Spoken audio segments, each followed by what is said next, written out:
Madam Secretary.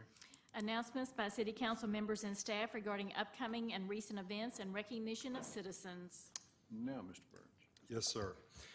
Mayor, as you know, we're gathered here today in our pink shirts to bring awareness to the fight against breast cancer here in Fort Worth and across the globe. But tonight I ask my colleagues' indulgence in allowing me to use my announcement time to talk briefly about another issue that pulls at my heart. Ron, would you go ahead and run the parents of Asher Brown, who you can see above, complained to school officials in the Cypress Fairbanks ISD outside of Houston that their son was being bullied and harassed in school. The bullies called him faggot and queer. They shoved him, they punched him, and in spite of his parents' calls to counselors and principals, the harassment, intimidation, and threats continued. For years, it continued. A couple of weeks ago, after being bullied at school, Asher went home, found his father's gun, and shot himself in the head. His father found Asher dead when he came home from work. Asher was 13 years old. I'd like for you to look at his face. Unlike Asher, Indiana teen Billy Lucas, who never self-identified as gay, but was perceived to be by bullies who harassed him daily at the Greenberg Community High School. 3 weeks ago, he hung himself in his grandparents' barn. He was 15 years old. Minnesota 15-year-old Justin Auberg came out to friends at age 13, after which the harassment and bullying began. It grew as he moved from middle school to high school. When he found the harassment more than he could bear, he hung himself in his room and was found by his mother. Classmates started teasing and name-calling Seth Walsh in the 4th grade. It continued through his middle school years, where other students told him the world didn't need another queer and that he should, quote, go hang himself. On September 18th, after being threatened by a group of older teens, he went home, threw a noose around a tree branch, and he did just that. He hung himself in his backyard. His mother saw him, pulled him down. Seth survived on life support for 9 days before dying a couple of weeks ago. He was 13 years old. Teen bullying and suicide has reached an epidemic in our country, especially among gay and lesbian youth, those perceived to be gay, or kids who are just different. In recent weeks, New Jersey teen Tyler Clementi jumped off a bridge to his death after his roommate outed him on the internet. Rhode Island teen Raymond Chase hung himself in his dorm room. And we learned just yesterday of Oklahoma teen Zach Harrington, who killed himself after attending a city council meeting in Norman, Oklahoma, where speakers made disparaging anti-gay remarks. There is a conversation for the adults in this room and those watching to have, and we will have it, that this bullying and harassment in our schools must stop and that our schools must be a safe place to learn and to grow. It is never acceptable for us to be the cause of any child to feel unloved or worthless, and I am committed to being a part of that conversation.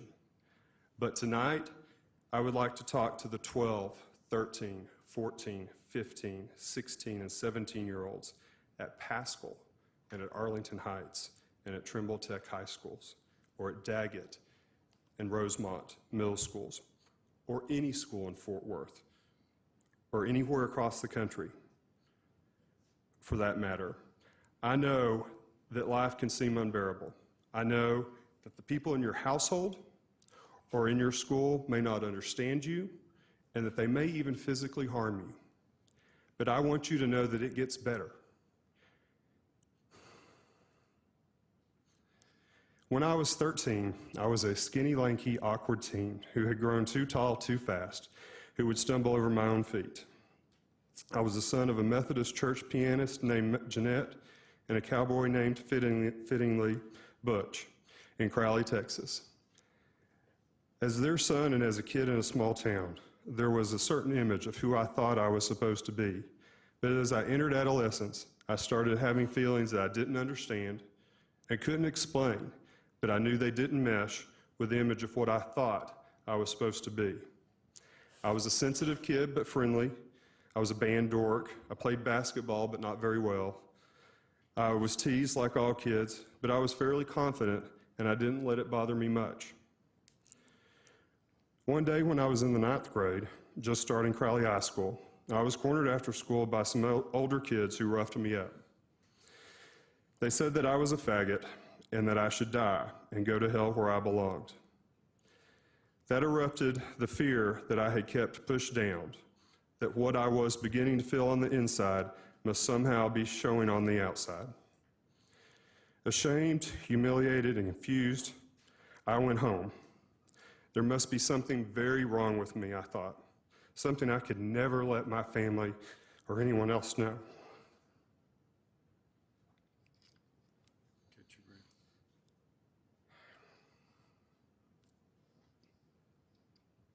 I think I'm going to have too hard a time with the next couple of sentences that I wrote, and also I don't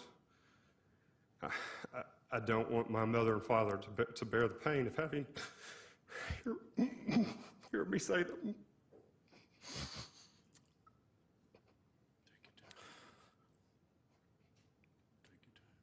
So I will just say, and I'll skip ahead, I have never told this story to anyone before tonight. Not my family, not my husband, not anyone. But the numerous suicides in recent days have upset me so much and have just torn at my heart. And even though there may be some political repercussions for telling my story, this story is not just for the adults who might choose or not choose to support me. This story is for the young people who might be holding that gun tonight, or the rope, or the pill bottle. You need to know that the story doesn't end where I didn't tell it on that unfortunate day. There is so much more. Yes, high school was difficult. Coming out was painful. But life got so much better for me. And I want to tell any teen who might see this, give yourself a chance to see just how much better life will get. And it will get better. You will get out of the household that doesn't accept you. You will get out of that high school, and you never have to deal with those jerks again if you don't want to. You will find and you will make new friends who will understand you, and life will get so much better. I look back and my life is full of so many happy memories that I wish I could share with those whose photos were shown up above earlier and those who have taken their lives. Memories that I wish I could share with the 13-year-old version of me on that very unfortunate day. If I could, I would take the 13-year-old me by the hand and take him to the campaign office in 1992 of then Governor Clinton, where for a very speechless moment, my now partner J.D. Engel and I saw each other for the first time. I would take that 13-year-old me to the first day of spring in 1999 on a West Texas ranch hilltop, surrounded by a dozen head of black Angus cattle who thought we were there to feed.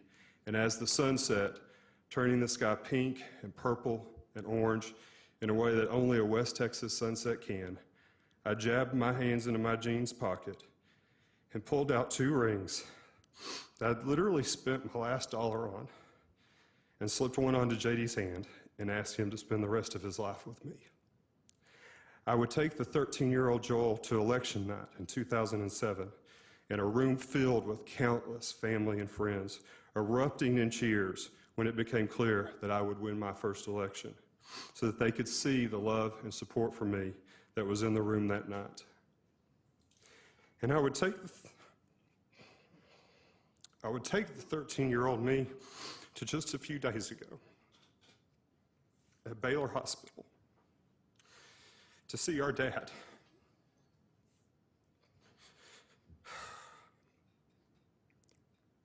Our dad, who's no longer the 40-year-old tough cowboy that he was when I was 13, who I thought would never understand me, but is now the 67-year-old dad, still pretty tough cowboy, who has grown older. And the 13-year-old me would see me today holding my dad's weathered hand and see my dad as he woke up from his operation and him squeeze my hand and look up at me and say,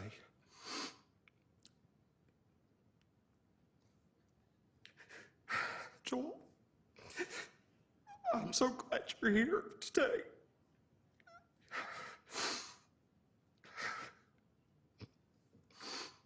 And me say back to my dad, "I am too, Daddy. I am too." To those who are feeling very alone tonight, please know that I understand how you feel, that things will get easier. Please stick around to make those happy memories for yourself. It may not seem like it tonight, but they will.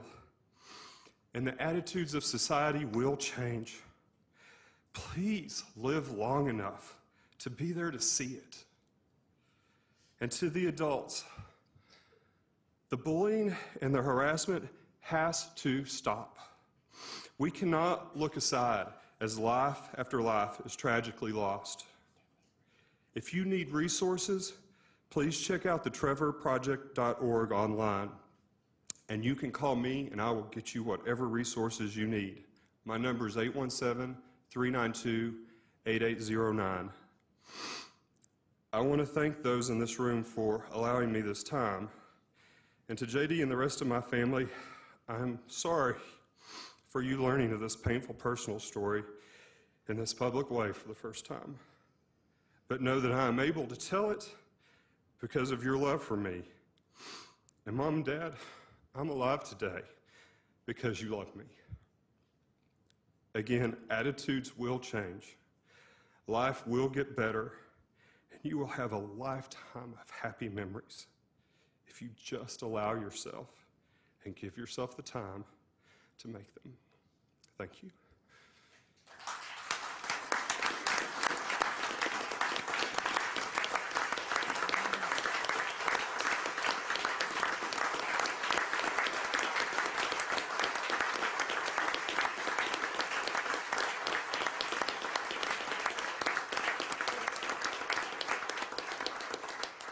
Ladies and gentlemen, we're going to take a 10-minute recess and we'll get back to the agenda.